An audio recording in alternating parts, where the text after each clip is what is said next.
ஸ்ரீ குருப்யோ நமஹ. தெய்வத்தின் குரல் மூன்றாம் பகுதி 286வது தலைப்பு.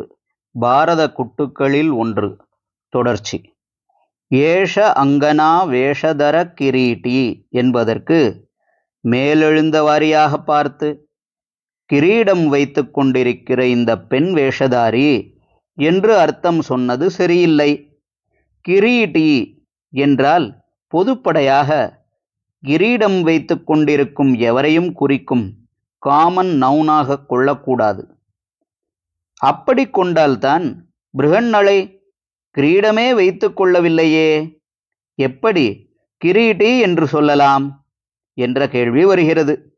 அதனால் இங்கே கிரீட்டி என்பதை ஒரு ஆசாமியை மட்டும் குறிப்பிடும் ப்ராப்பர் நவுனாக கொள்ள வேண்டும். அர்ஜுனனுக்குத்தான் கிரீட்டி என்றே ஒரு சிறப்பு பெயர் உண்டு. அவனுடைய வீரத்தை மெச்சி இந்திரனே முடிசூட்டி கிரீட்டி என்ற டைட்டிலையும் கொடுத்தான். கிரீட்டி என்பதை அர்ஜுனன் என்று புரிந்து கொண்டு விட்டால் அவன் தான் பெண் வேஷம் போட்டுக்கொண்டு விராட ராஜகுமாரனுக்கு சாரத்தியம் செய்கிறவன், ஹனுமாரை கொடியாக கொண்டவன், அர்ஜுன விருட்சத்தின் பெயர் படைத்தவன், மலைகளின் சிறகை வெட்டின இந்திரனுடைய புத்திரன் என்றெல்லாம் தெளிவாகி விடுகிறது. கடைசியில் மட்டும் இன்னும் தெளிவாகவில்லை. ஜித்வா வயம் நேஷ்யதி சாத்திய காவஹா என்றுதானே கடைசியில் ஸ்லோகம் முடிகிறது.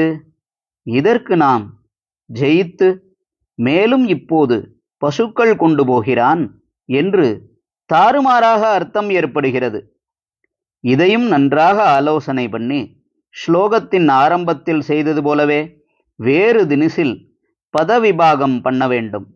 அதாவது ஜித்வா வயம் நேஷ்யதி சாத்திய காவஹா என்று வியாசர் சொன்னதை ஜித்வா அவயம் நேஷ்யதி சாத்தியகா வஹா என்று வேறு வேறு தினசாக பிரித்து கொள்ள வேண்டும்.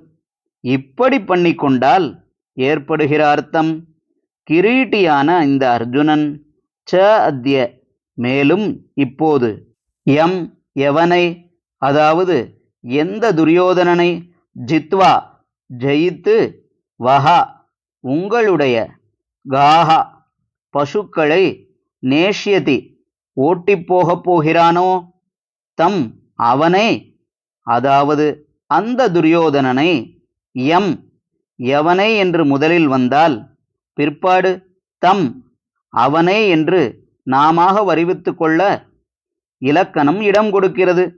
அவ காப்பாற்றுங்கள்.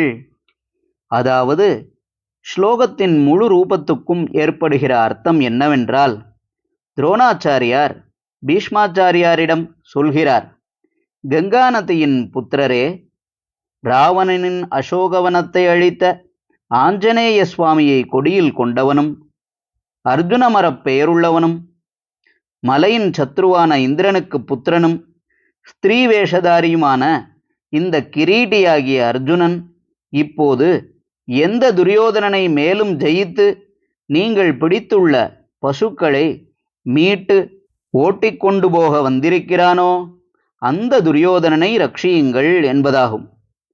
நாம் இத்தனை நாழி மண்டையை உடைத்து கொண்டாலே புரிகிற அர்த்தம் பீஷ்மருக்கு உடனே புரிந்துவிட்டது. ஏனென்றால் அவர் புத்திமான்.